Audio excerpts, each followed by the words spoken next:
Welcome back to our quarterfinal coverage and Game 3 between TSM and Gravity. Now, gentlemen, this is the first game in the series where the teams will be swapping sides. So with that in mind, how do we expect that to change strategies leading in? I mean, Gravity just have overwhelming, much better stats all around on the red side. I mean, yes, most of their red side games were earlier in the season when they were playing better. And so they have more wins on red side, and they have a lot better stats because of that. But also, the counter pick is huge for this team. That goes without saying, especially when you're running a mid laner like Keen. Yeah, and he's going to be a pretty big deal here. Keen definitely stepped up so much better in that Urgot game, and him getting to counterpick that into a good matchup is a big deal. But I do want to talk about TSM here, and there's 2 points. So one is, of course, right now it seems like they're living and dying by Dyrus, and the fact that he got ganked early on. Of course, great play by Gravity. Well, that strategy starts to peter off when Olaf's a big damage dealer. But the other question I ask is, why didn't they just pick the same comp? Lulu and Sivir were both still open. They could have just played the same champions and probably had the same assumed dominating performance. Why did TSM choose to go away from a strategy that already works so well? It definitely seemed like an odd deviation. Definitely the Lulu, or the Sivir, avoiding Sivir and going for Corki. Aside from it bringing in more poke. But again, Bjergsen has been, even though he went Orianna, still another shield-oriented mid lane champion. So pretty much the same strategy for TSM. They won the first game. They want to go similar, but exactly moving away from the extra speed boost of Sivir, it does so much for the squad. It kind of brings up the old adage of, like, don't change anything if you've won, make them beat you.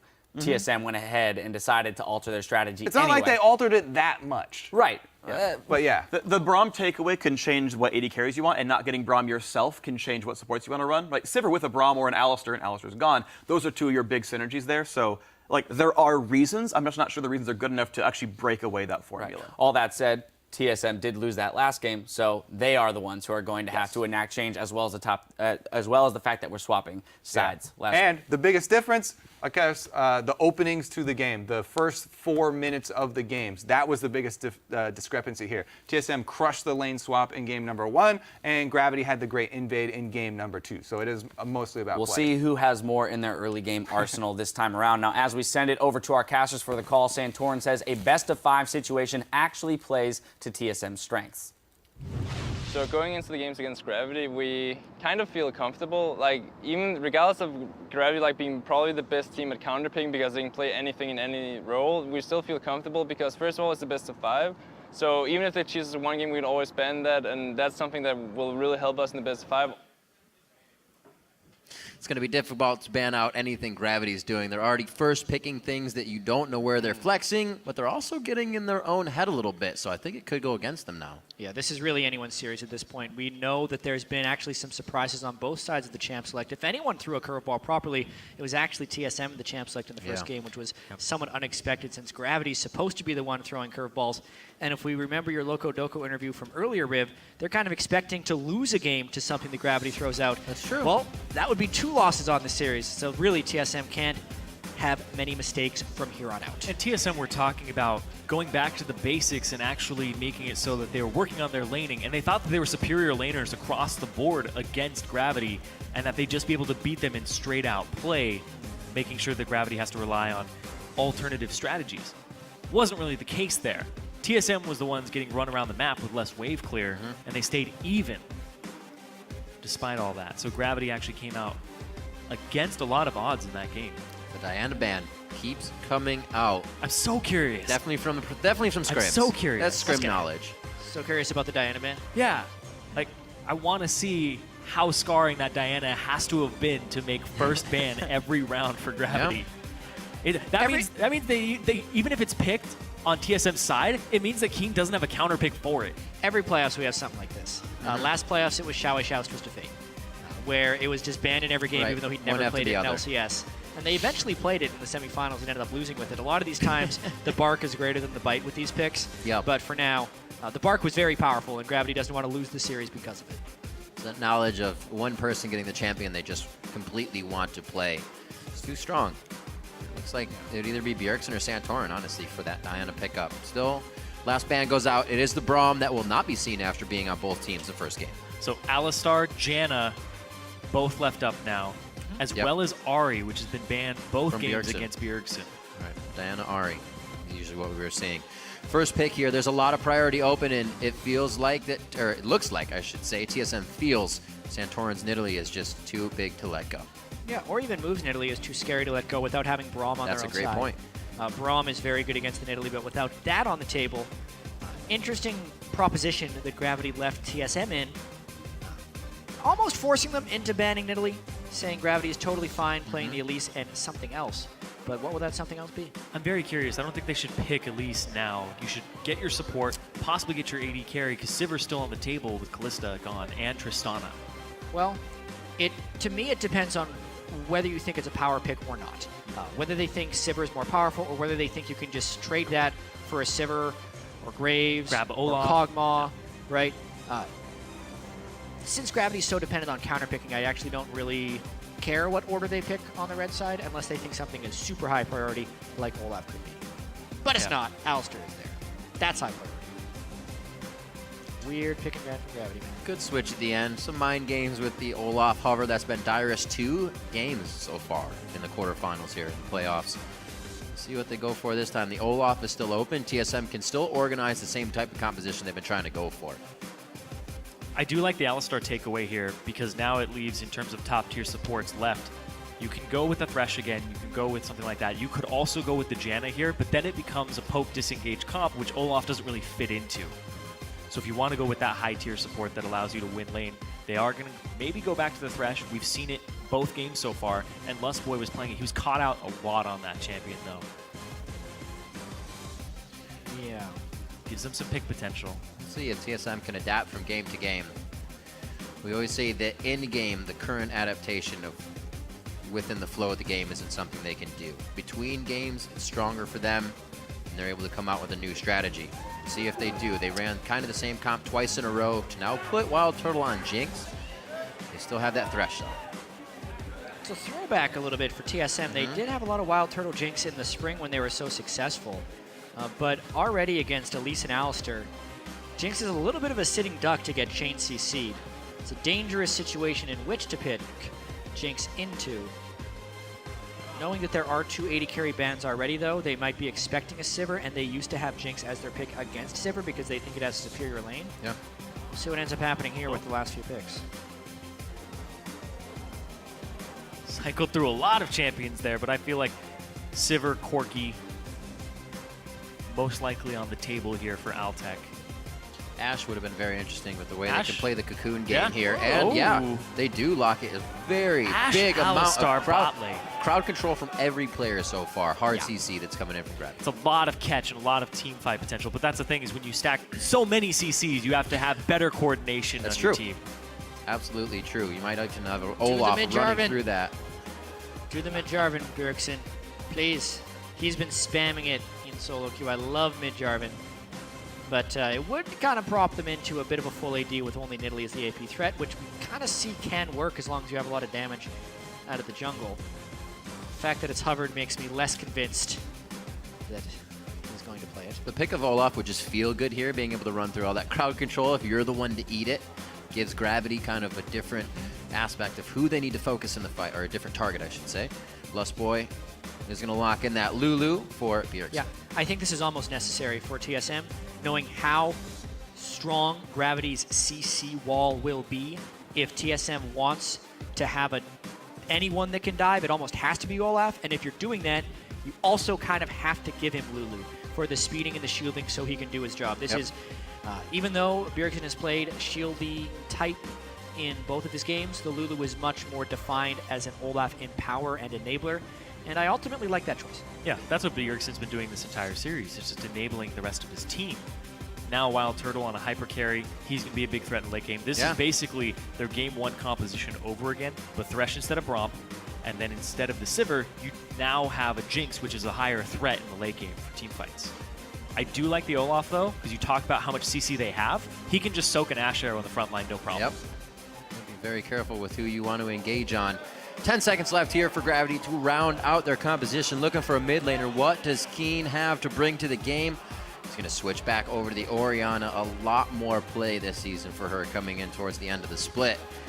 In other regions, and we were wondering if it would be an NA. Looks like they're starting to pick her up. Interesting here. So last game, We saw difficulty for shockwaves to be landed. There was a lot of things that could just straight up jump away from that shockwave. This game, this is a situation in which Orianna can succeed.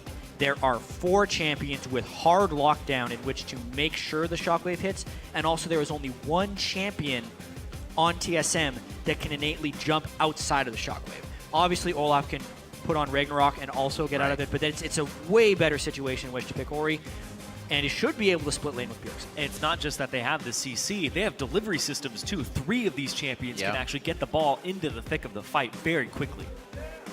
A lot of aggression from both compositions. Or ready to fight phase, if you will. We're seeing Team SoloMid, though, switch up what they were doing all season long. These Bjergsen-focused comps. Get it to this guy, feed this guy.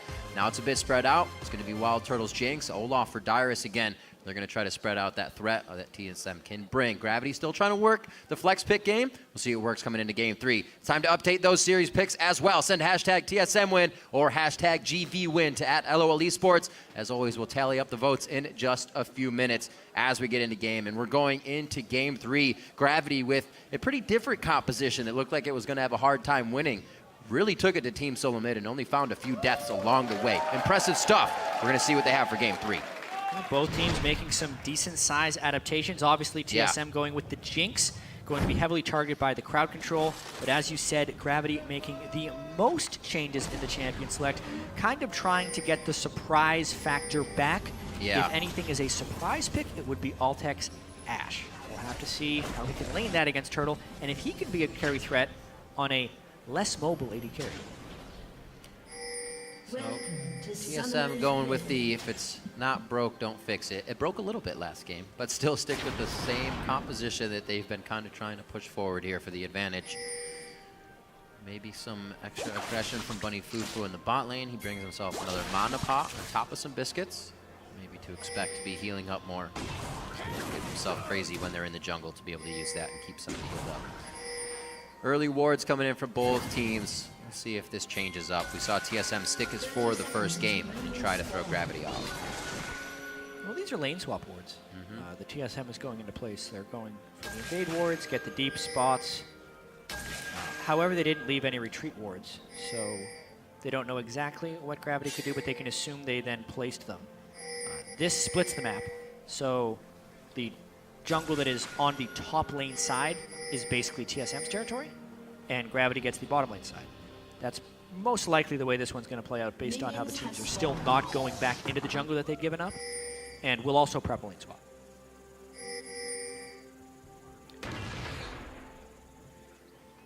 Always wonder what teams are thinking about in this point. You know, I get this, I'm safe to move. You know, when do we feel the first point of doing something different happens? Is it after the first clear for junglers? Is it after kind of the first few waves for mid lane?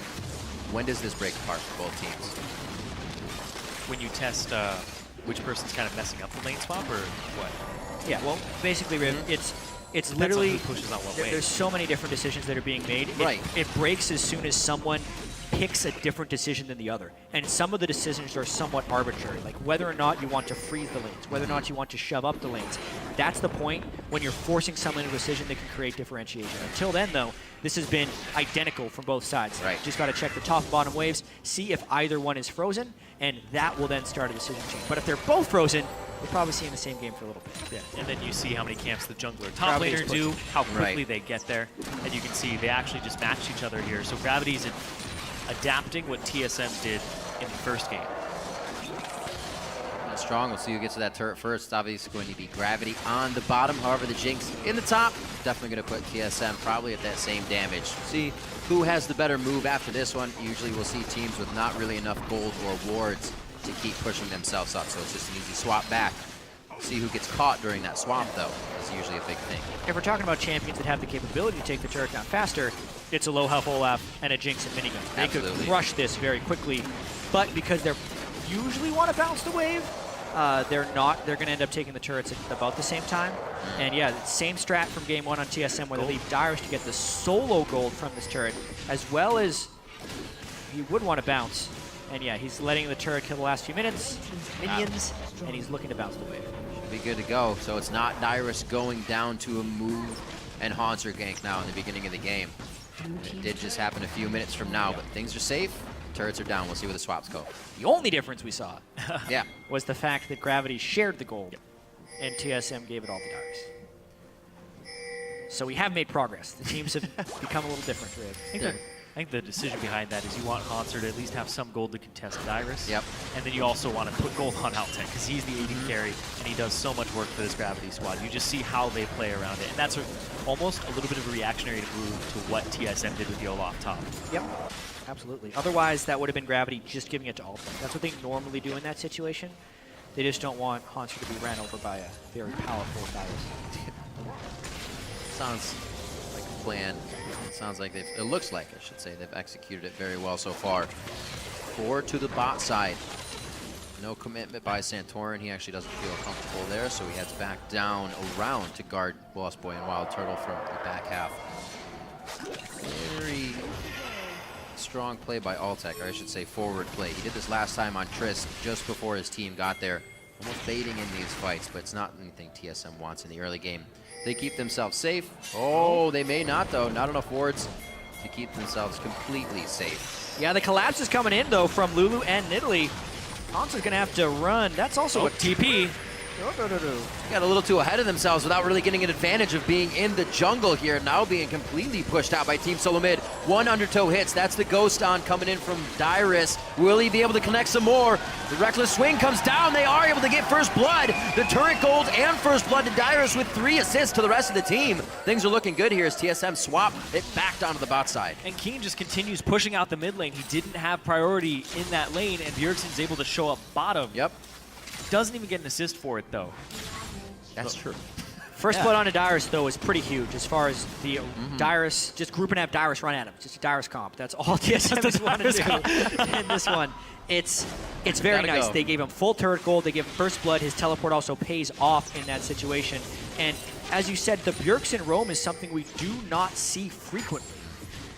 But it is a different TSM in this playoffs, making hopefully improved decisions from their late season. It always seems to be a different TSM in playoffs. When the pressure's on, Yeah. they always seem to just flip a switch. And this is a very, very different TSM than what we were seeing.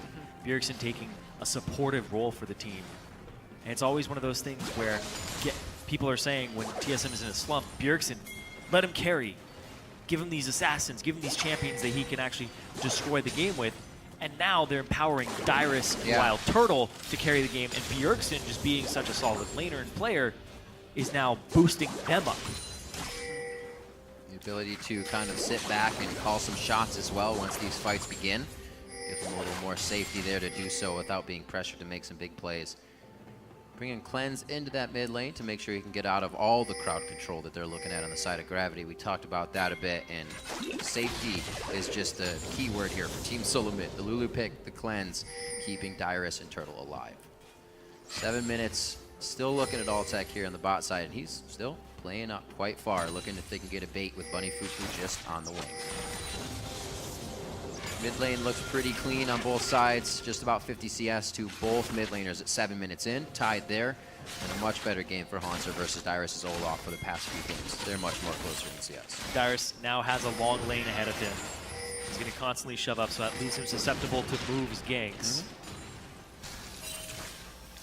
See what move does with these opportunities. Keep an eye on him this game. Dyrus is about to hit 6 too, so he's going to become much harder to gank for this Elise and Maokai. Yep. Just talking about move. Already had a few plays between the last game. Set back a little bit, even in farm, as Santorin, I should say, continues to take his camps down and steal some of moves, making it that much harder. Push towards the top lane. It's going to have Dyrus moving in nice. They have to get some pressure up there to calm him down a little bit. TSM keep doing this too. They keep getting a monster wave in the top lane that's going to hit a tier 2, and then it looks like they position around bottom lane instead of looking for a dive top to deny the top laner even more CS. Yeah, it's an optimization that you would like to see TSM make. But this early into the game, it's very hard to get that many people down behind the turret. So TSM instead, when they make that giant wave hit the turret, have been doing this exact move. This is so similar to game 1. They then rotate as many people as they can towards the bottom side of the map and you look for a turret or kills in the jungle. They just flipped sides, so. Yep. Bjergsen's making the call here. They know that Keen just used his ultimate and he's very low on mana after using that full spell chain. Move getting hit. There's the arrow coming through. It hits Santorin in the face, but does not stop Move from going down. A little late reaction on the bot half of the map, and they can't get there in time. The 9-minute blue buff invade worked. Third time's a charm for TSM. This one, though, was mainly because they were comboing it with the giant wave landing up top and knowing there's no teleport to collapse. They banned the Shen, so the collapse could not stop that play from working. And it's a nice pressure advantage for TSM, as well as a good boost team. Yeah, and they had already previously gotten TP out of Haunter. Dyrus came down, cleared Raptor camp, moved over to where the fight was, so he had prepped it, knew that staying in that wave up top is going to accomplish nothing, so he just lets Haunter push it out. Haunter's now even in CS with Dyrus. And now Dyrus has a long wave to push out again. TPs will be up most likely by the next time a conflict rolls around. Getting some changes now. Thanks for changing, guys. Somebody does have the advantage. Very slightly. So TSM now a 2K gold lead. One turret dropped across the map. You can see in the rotations of going side to side here, TSM's been able to pick up those few kills.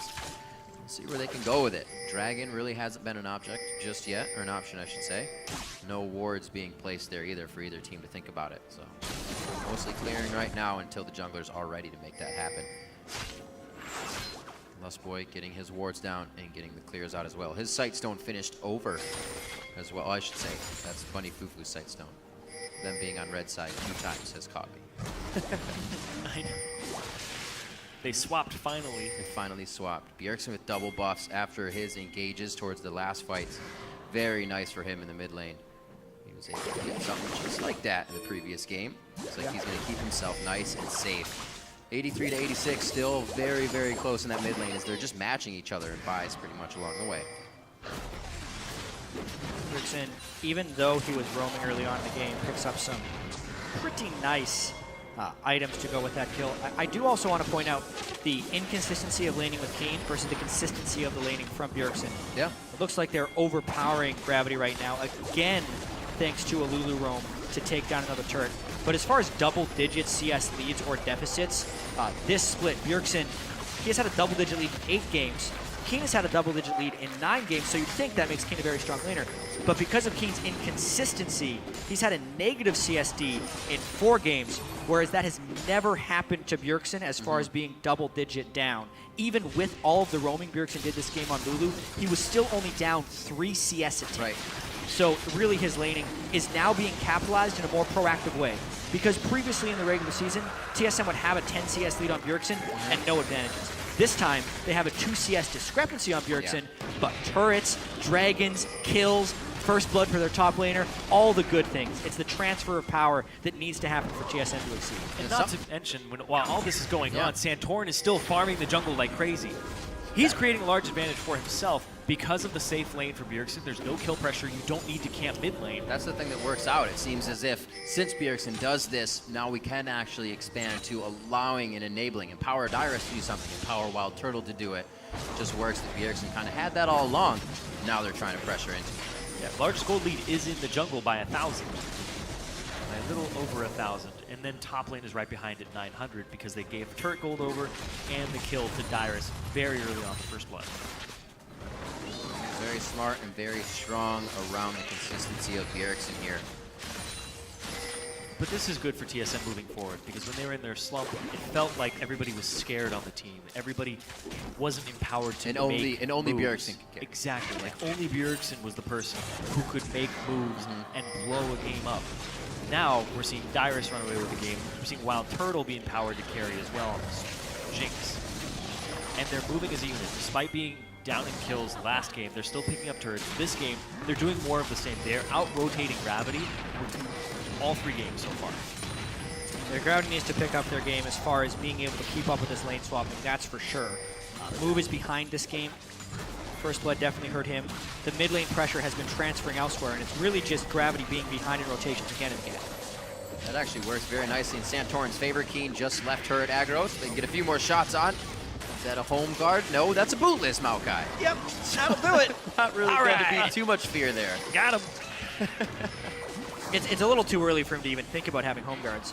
Early teleport. This is just true. It's The wards have to be closer or that teleport has to be hidden if they want to surprise TSM. Now they're down teleport, they're down health, and it's a 5-man siege for TSM in the mid. With the wave clear, though, I don't think they're going to make much of this push. Yeah, you'd think he'd had home guards by watching the camera and being like, oh, we're at tier 2s already. He's just flexing his tree muscle. People are running through the enemy jungle. Exactly.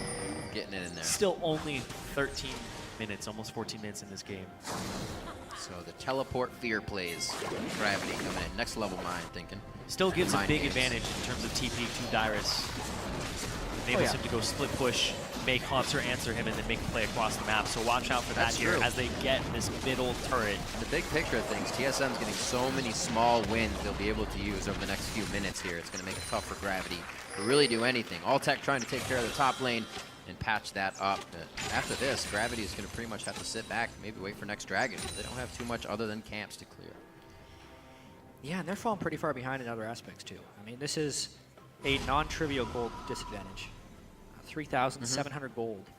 Already at the 14-minute mark. On top of the Dragons and the ward disadvantage they have on the map. This is going really, really badly for Gravity.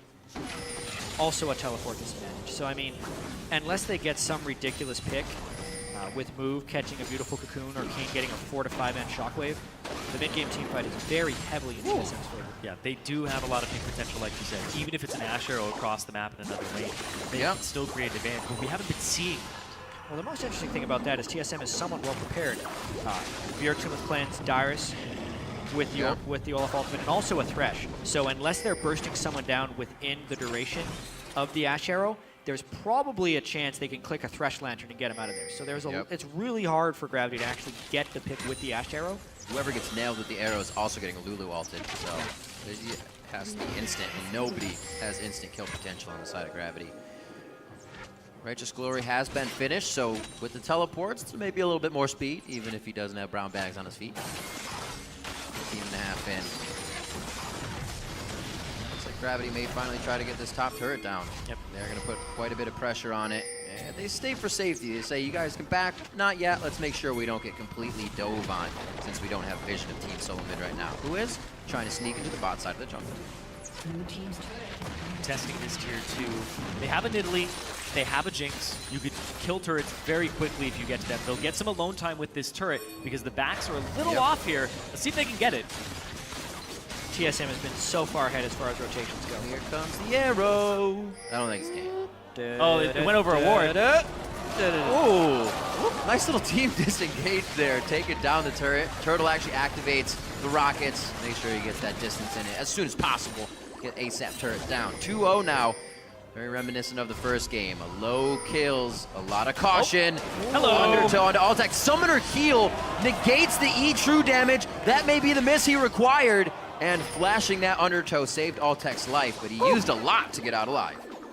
Alltech, now they lose the pressure in the other two lanes. They just burned Summoners and had a rotation up top lane. These turrets are falling way too fast for Summoners, Gravity. and they don't have to worry about an Ash Arrow coming in, so they can go pretty headstrong into these fights. Bunny Fufu, Unbreakable Will goes on. The Repel's up for move. The last few hits of Glitter cannot go across, and the Javelin misses as well over the left shoulder of Move. Low members from Gravity do not spell good things if TSM can reach these turrets with a full team, and that's what's going to happen here in the top. Just so much siege power here between the members of TSM. If they get to a turret, which they can very easily with their wave clear, they're going to knock it down very quickly, and you see that right here. Yeah, Move, their Haunts are twisted advancing in. Knew it was kind of ill-advised. Gets himself out right quick. TSM working very methodical right now. This is the cleanest they played of the 3 games. Game 1, it looked like they knew. So when you're having these Lulu Olaf team compositions, it feels like the win conditions are somewhat simplistic.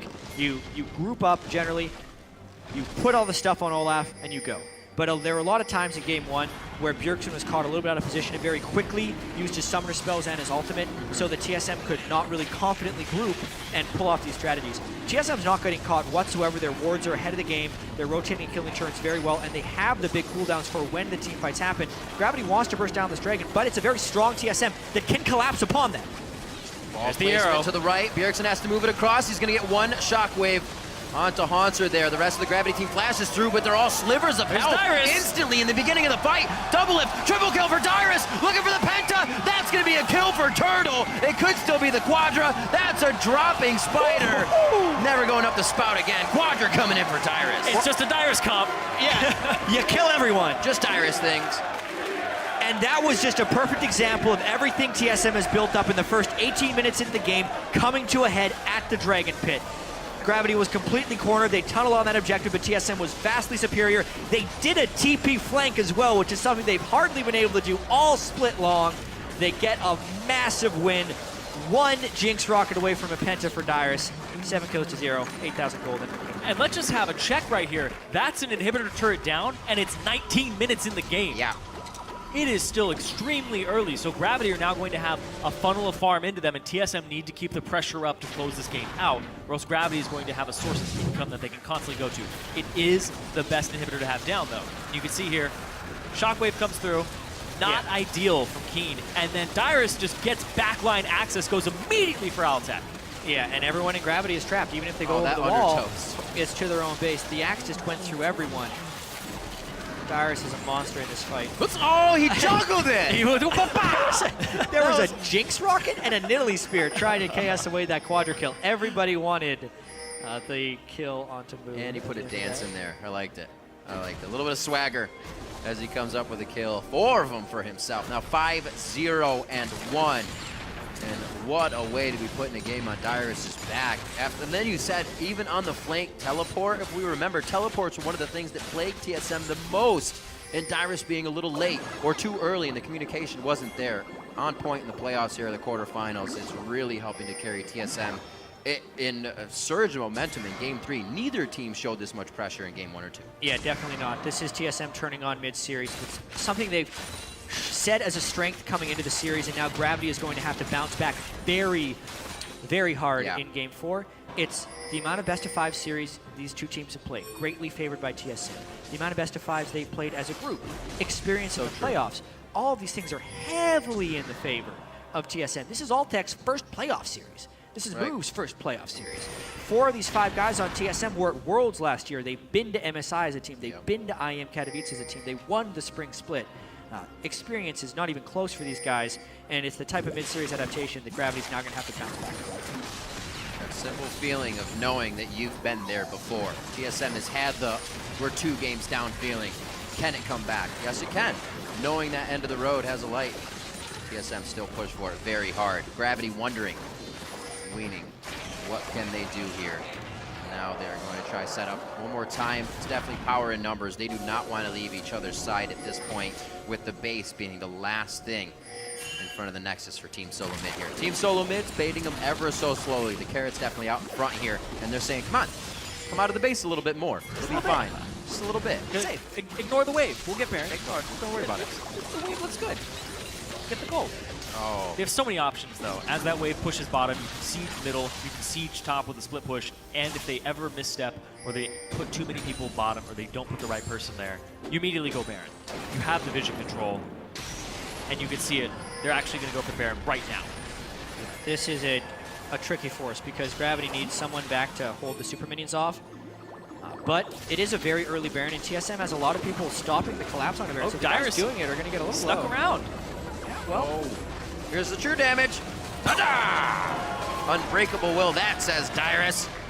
He goes chug on for a little bit more. Dyrus still wants to party.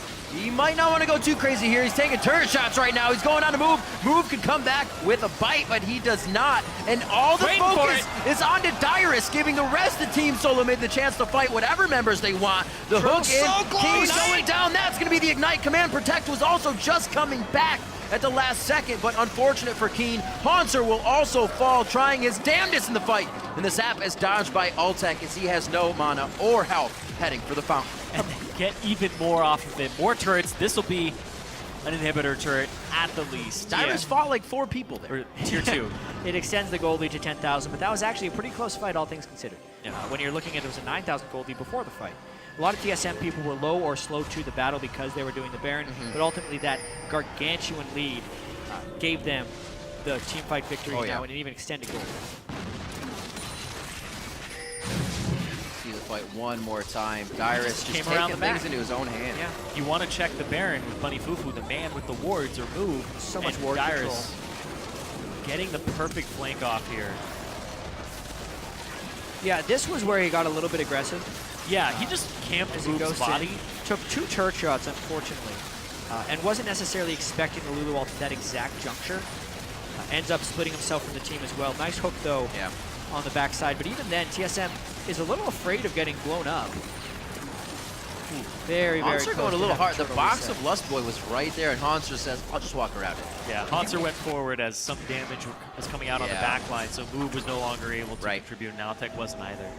Very scattered. Well, we could expect that from a fight where they haven't really seen each other for quite some time. TSM had those pretty much 8 kills, and then it was kind of a lull. So everybody's kind of wondering about what kind of damage is going to come out. And we saw that even TSM members started to get low there. Yeah, and TSM's probably going to pick up the second Dragon here. I do want to kind of go back to the game-defining moment here when TSM got the ace within the Dragon Pit. Right. And compare it 6 a little minutes ago. bit to Gravity's builds at the time. Basically, Hanser rushed to Righteous Glory, which is mainly built in order to force catches in a team fight. Right. But that was a grouped-up 5v5 fight that doesn't have catches, so not playing towards their items in that way. Also, Keen had started the game Athene's into a tier of the Goddess, most likely because their blue buff was getting denied and he wanted to be able to clear waves. Absolutely. But that is not a combat-effective build until you upgrade that item into the Archangel Staff. So that's why when the Shockwave landed onto Santorin, it didn't really seem to do anything. Basically, both solo laners for Gravity were built for things that weren't exactly what they were doing.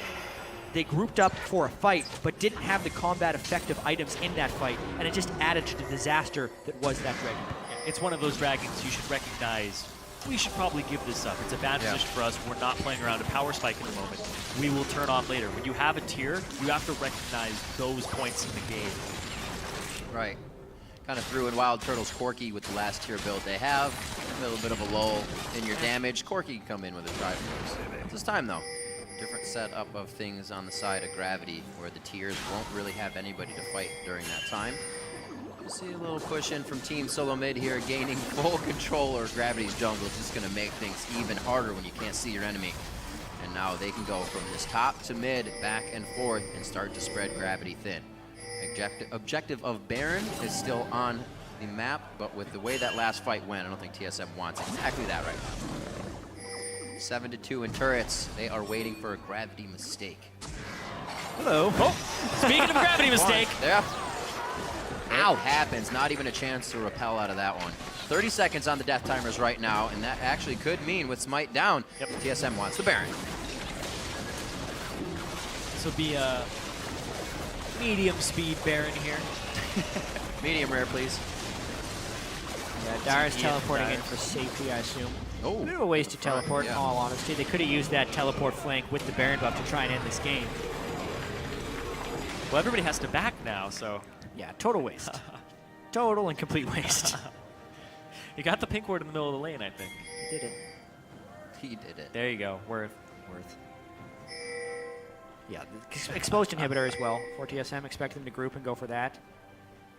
Yeah, and now Darius doesn't really have the split option available because of the TP. He can go for it, though, but that's a big risk. So Biggie is waiting for his item. So Black Cleaver Randuin, he's actually pretty big for that top lane. He just Hanser's Righteous Glory right now, trying to finish up a Randuin, so we'll have double effect on slowing once he gets into the fight. If he can get into the fight, that is. So here's something. Obviously, it helps when you're winning this game, but distribution of kills and resources is so heavily favored Bjergsen in the past, and this is how different and unique this build is, at least for TSM. If we look at the gold right now for TSM, it's pretty much exactly 10,000 gold on 4 different people. Darius is a little bit ahead with 10,800, but Santorin, Bjergsen, and Wild Turtle are all sitting in the 10,000 mark. It is, when you're winning, it's easy to turn into a 4-threat team, but TSM has been losing as a 1-threat team. Right now, they're running 3 to 4 threats, and it's working quite well because of it. And when you're winning in levels as well as that money, the levels make you stronger. You can buy things like a 3rd item Quicksilver. Your mid already has cleanse. It's going to make it harder for Gravity to even get back in this with the crowd control fights. There you go. They group up. TSM just pushing hard. All 5, put them in the bottom lane, move to mid lane, use this Baron buff. You have combat stats, combat effectiveness over everybody else. Santorin's 4,000 gold up over move. Hanser's 3,000 gold behind Darius, and they get the hook on the Altec. TSM always says they're a different team coming into playoffs. Oh, the 4-man wombo combo coming in with Buddy Fufu. A lot of early damage, but is the finishing damage there for Gravity. They continue to tack on that DPS.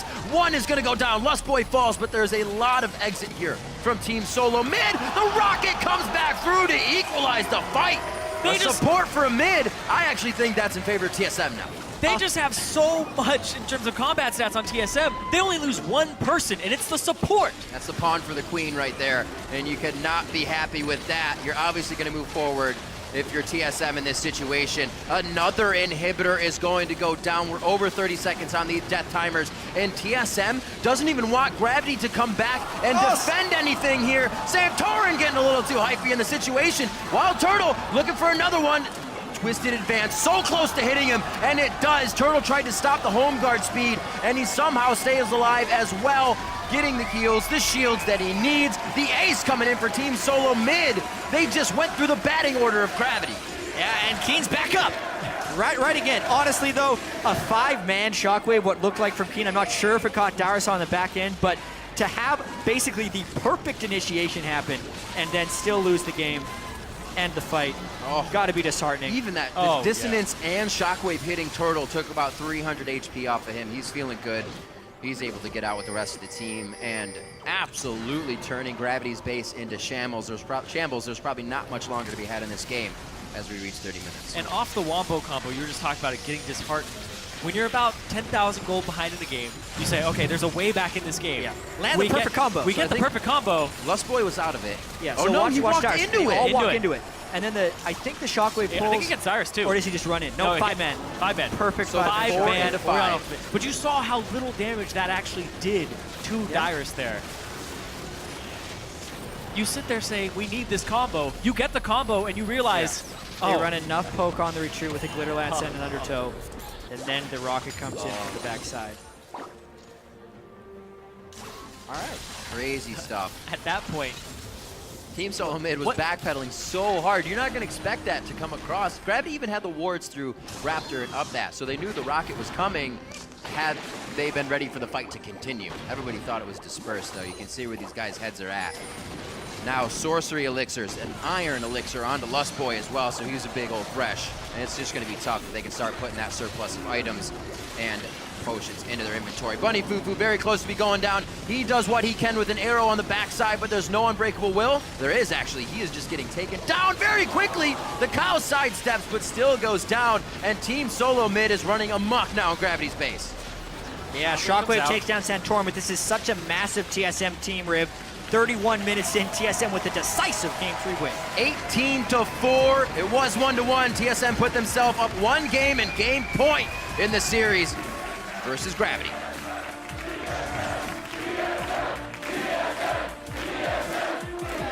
and it looks like TSM said they're going to win 3 games and lose 1, maybe. They're not liars. They're on path to doing that with this new playoff TSM. And they always show up. This new it's a new strategy. Dyrus carry thing. Nobody saw that. Yeah. They come back to us so quickly. But really, I just want to check the damage dealt to champions as Irene closes out the screen, so I can't tell you damage dealt to champions. Blame that guy. Anyway, it was an impressive game by TSM for a number of reasons. Gravity, they switched up their team comp so heavily, and based on the way TSM brought the cleanse, had the Olaf, it did very much feel like Gravity was outplayed as well as out-team composition. They brought so much CC, but not that much damage, and then TSM brought a counter to the CC as well as some great shielding. So really decisive game. They just run around the map all game, objective after objective, falling to TSM, and then they get these pickoffs. The blue invade finally worked. They were able to actually, like, the thing I like about this is they're enabling Dyrus so much, even just off giving him turret Way gold. more than usual. Dyrus Turret wanted to play gold. League of Legends. He's playing League of Legends. Yeah. Absolutely. It's the All long right. con. It's the long con. It's the long con, and it's finally coming out. Let's send it over to our analyst to break down that TSM victory. Thanks, Riv. Gentlemen, I want to start off in Champion Select because once again, we see the Olaf come through for TSM, and it seemed even more effective this time around. Okay, so that's a fair point. Very effective this time around. Freak, you're an AD carry. Yeah. Gravity, they decide to pick up Ashe, having seen Olaf the previous 2 games. It's still up this game. High likelihood that Dyrus plays it again. Yes. You have to be some kind of masochist to run Ashe into Olaf, I think. Unless it's there's some kind of crazy team comp that it's absolutely amazing for. I mean, yeah, there's a lot of ways to think about this. So, yes, on an individual level, and I actually tweeted it out as well when the Champ Select ended, like, picking Ashe when you see Olaf coming, you know it's coming out, is really scary. And they didn't even pick, like, a good lane matchup, like a Maokai, like something to bully the champion out as well. So you know Olaf's going to get to do his job. Which is a really weird way to go into Champ Select, where the star player of TSM, Dyrus somehow, is probably just going to run amok like he's a Pokemon gym trainer. But Oh my God. but seriously, like. It was going fine. It was going Yeah, great till then. you were making a really fantastic analytical point, and then you had to go and ruin it like that. Kobe, here's your pen back. Thank you. All right, continue. No, but so on that front, on the oh my God, it's Olaf front, yes, very, very bad for Gravity. What I will say though is in any like moderately okay like gold lead sort of game, Olaf will be split pushing, and he has to TP into stuff. And so if you arrow in or Maokai in and then Shockwave, you catch 2 or 3 people, and on equal gold, that comp is enough damage. Now, when you're down 15k, no, it's not enough damage anymore. No crap, no comp is. But if like in a game where you're down 10k, the comp sucks. In a game where you're not down 10k, it's probably okay. I do want to move ahead then into the gold lead that was created pretty early, because in the last 2 games, we've really hammered the idea of the early game between these 2 teams being so extremely important. We want to use our replay to get into this. So, Kobe, I'm throwing it to you. The first blood here in the early game that kind of set TSM off on the right foot. Right. So this one was kind of awkward to me because Gravity, the plan that they're going with here is they don't send Hanser immediately up back to the top lane and, try and switch back here. So it kind of puts a timer on them because Dyrus is getting a lot of farm up there. Yes, he can teleport into this play, but Gravity are looking to try and punish this duo lane that has the Jinx in it really early on here with the 3-man move. So they're like, we're going to run in, try and get there before there's wards. Oh, wait, there's a ward here. So they stop to clear it, but then they split. At this point, all 3 members split. If you look at the mini-map, they can move down and still try and cut off Turtle and force the teleport from Dyrus. However, they continue on with this, only Haunts are engaged. So continue to roll a replay here, and we'll see Move goes up into the jungle. Bunny, Fufu, and Haunts are moved down to try and cut them off. But then Bunny Fufu has a different idea about what they're going to do with this, and Haunter turns around after he gets hooked in. He twisted advance and he gets cut off here by the Flame Chompers. Then the teleport comes in, and a few seconds this early in the game of free DPS, even on something like Maokai, is going to be the game changer. Plus, look at this roam from Bjergsen. Bjergsen is down bottom lane while Keen is still in mid lane. He made the entire trip there, and it was Gravity, the team that initiated this whole move down bottom. It's Gravity who sent 4 people down bottom to try and cut off the Jinx, and they're the ones, they don't even have the mid laner down there. They're completely outnumbered. Move was going up into the jungle while the Alistar and Maokai were going down to cut them off. It just seemed like the communication completely broke down for Gravity. Yeah, and if you think about just even like the game theory behind it, like Olaf can TP, mid lanes are right now equal. If Nidalee's in bottom jungle, it is a 4v4 at worst. Yeah, so like it's okay. Remember, there's a 3.5 second channel time on teleport. Right. So even if Dyrus reacts, you've got that 3.5 seconds that I said was so go important right away. Of DPS time. Yeah. Again, so it would have worked. Misplayed, bad by move. Ouch. Works out in TSM's favor. Some early gold onto that Olaf. We've seen what Dyrus did in Game 1 when he was ahead. Not so effective in Game 2 when he was behind. Well, here you go. He's got an early first blood, and this only got worse as the game went on. We do have an LCS big play tweet that came from @LulInflicts, who tweeted, "Woo woo! Here comes the pain train." Oh man, and it's Broloff too, which makes it so fitting. This is absolutely wonderful here. So it starts out, Gravity doing normal stuff, trying to engage on, but you know what? There's a little guy called Dyrus on Olaf on the side, and he gets onto Altec. And exhaust doesn't matter; it lowers his damage output like 25%, which matters a little. But that's the problem. Is he's so disruptive to the team composition? It's a front-loaded AOE burst team from Gravity. And when there's a backline threat that's disruptive that gets past all the CC, he just kills everyone. Oh, it's just a massacre. They all run into the dragon pit, and it's like those wrestling actors in WWE where they're trying to get out of the pit, and just getting beat down from the outside. But Lesboy lands a great hook onto Keen.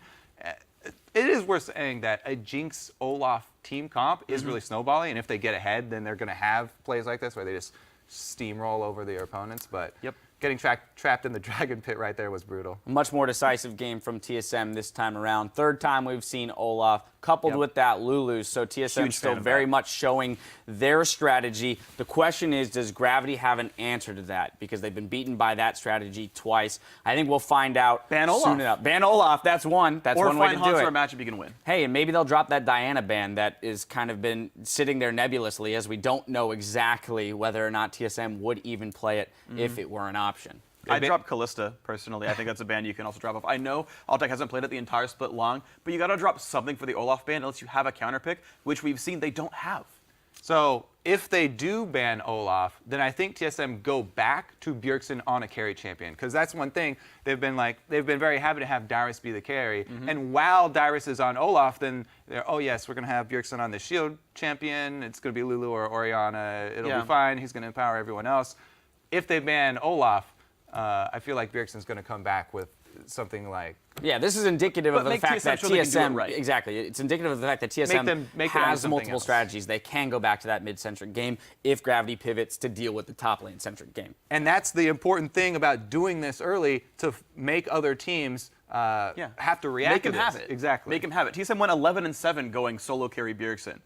That's not very good. That was the 5th place team in North America. That's not exactly a great strategy. Yeah, they're aiming to be number 1. Yeah. Well, they are just one game away from locking up their place in the semifinals. We'll see if they can get it done in Game 4 against Gravity. The summer playoffs continue after this.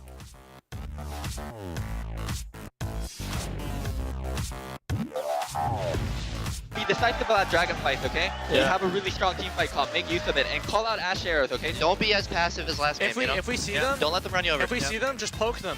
Triple kill for Dyrus, looking for the Penta. That's going to be a kill for Turtle. It could still be the Quadra. That's a dropping Spider.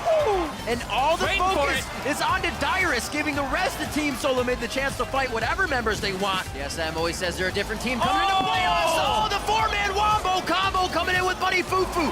TSM put themselves up one game and game point in the series versus Gravity.